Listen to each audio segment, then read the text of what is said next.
Our guest today on the post-game Pro Football Hall of Famer, Pittsburgh Steelers icon Franco Harris, a four-time Super Bowl champion and a Super Bowl MVP, and the Steelers' first-round pick in 1972.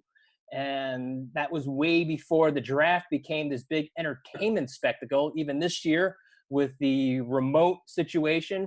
What do you remember about the 1972 draft and being selected by the Steelers on that draft day? Well, I have to admit that it's not a real big memory like they'll have memories in how they're doing it today. It was just a phone call, didn't know what to expect, and the phone call was, "Congratulations, you're drafted by the Pittsburgh Steelers." And I was, "No," but it worked out okay.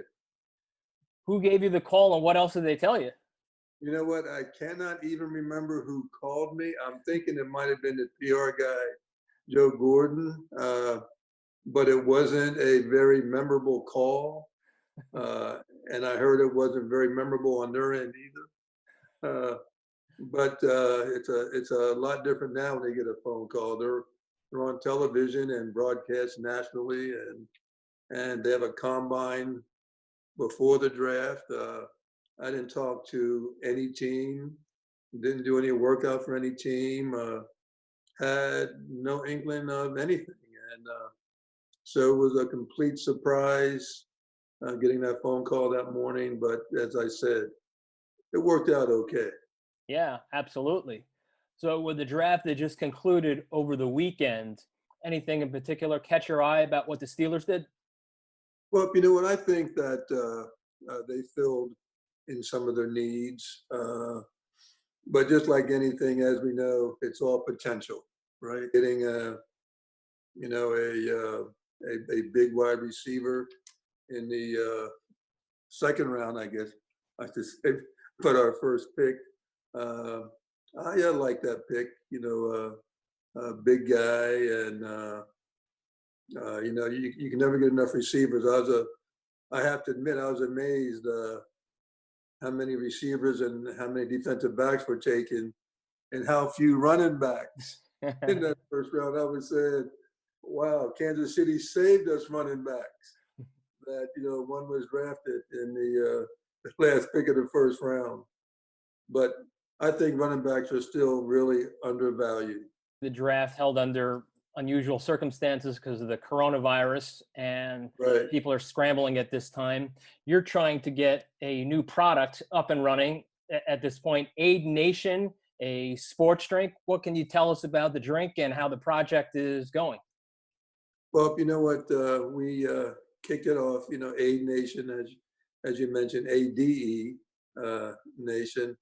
And we're a hydration drink that was formulated and packaged for everyone. Now, being an athlete, I always realized how important hydration is to our performance.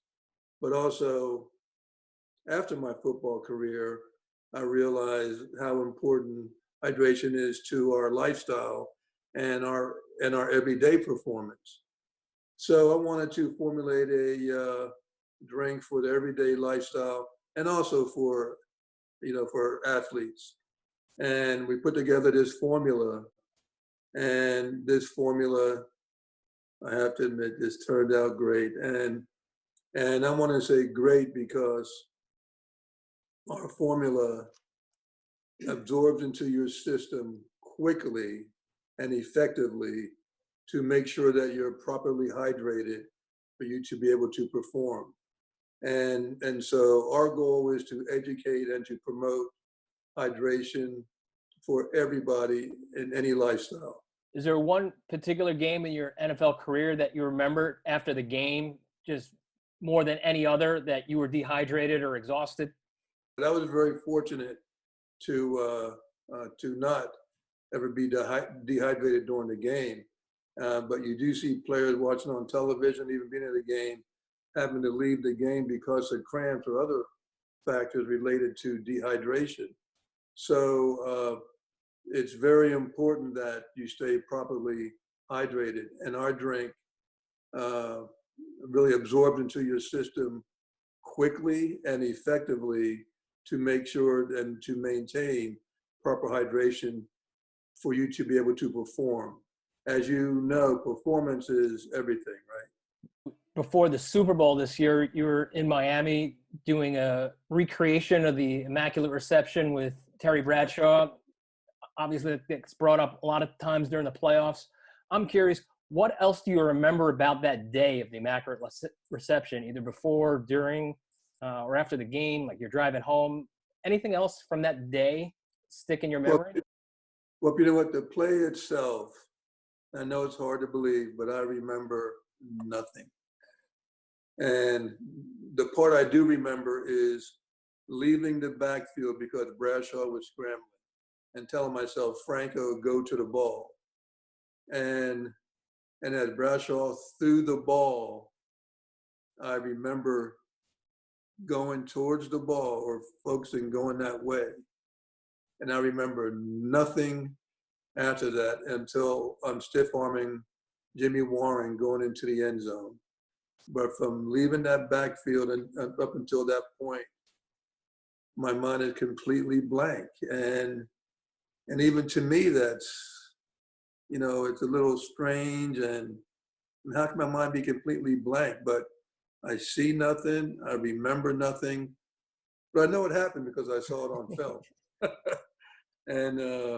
And then after the game, I went home to Jersey because it was December 23rd, hence the name Immaculate Reception. And I, you know, went home to spend Christmas with my family there in New Jersey. And I have to admit, and this is very interesting, that during our whole rest of the decade where we're winning Super Bowls and doing a lot of great stuff on the field, we never reflected back and talked about that. And sometimes I wonder, I said, wow, isn't that interesting that we never sat at, you know, we played poker sometimes, that we never talked about last year's Super Bowl or the Immaculate Reception or anything like that. Now, once we retired, we talk about it all the time, right? And 1972 was a special season for us, and the Immaculate Reception was a very special play for us. And to be voted the #1 play in 100 years of the NFL, that's pretty incredible. Some people thought the old Orange Bowl was a dump, but maybe you have fond memories of it because of what happened. Hey, listen, we have fond memories. You're absolutely right. Listen, living up here in Pittsburgh and living up north my whole life, going to Miami in January, come on, how bad can that be? And then playing the great Dallas Cowboys, I mean, that even made it more special. And the most important thing, we won both those Super Bowls. Yep. And so that makes it even more enjoyable and makes it a great memory. Where are your Super Bowl rings? Can't tell you. I'm in a secret place and still have them.